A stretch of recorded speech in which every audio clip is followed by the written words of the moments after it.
Hello সবাইকে, সবাই কেমন আছেন? আশা করছি সবাই ভালো আছেন। আজকে রান্না করছি শিং মাছ। ১ম এ আমি লবণ হলুদ মাখিয়ে মাছটা ভেজে নিচ্ছি। মাছটা খুব বেশি ভাজবো না, হালকা করে ভেজে নেব। মাছ ভাজা হয়ে গেছে, উঠিয়ে নিচ্ছি।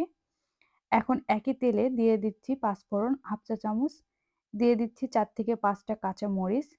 এখন আলু এবং জুকিনি দিয়ে দিলাম। আমি আলু এবং জুকিনিকে ছোট টুকরো করে কেটে নিয়েছি।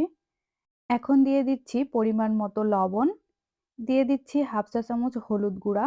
লবণ এবং হলুদ গুঁড়া দিয়ে জুকিনি এবং আলুগুলোকে ১০ মিনিটের মতো ভেজে নেব। আলু এবং জুকিনি ভাজা হয়ে গেলে এ পর্যায়ে দিয়ে দিচ্ছি ১ চা চামচ আদা বাটা, দিয়ে দিচ্ছি 1/2 চা চামচ ধনিয়া গুঁড়া। ধনিয়া গুঁড়া এবং আদা দিয়ে কিছু সময় কষিয়ে নেব। কষিয়ে নেওয়া হয়ে গেছে। এ পর্যায়ে আমি ঝোলের জন্য জল দিয়ে দিচ্ছি। আমি আজকে মাছটা পাতলা ঝোল করব, এ কারণে বেশি করে জল দিয়ে দিলাম।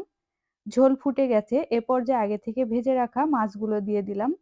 মাছগুলো দিয়ে ১০ থেকে ১৫ মিনিটের মতো ফুটিয়ে নেব।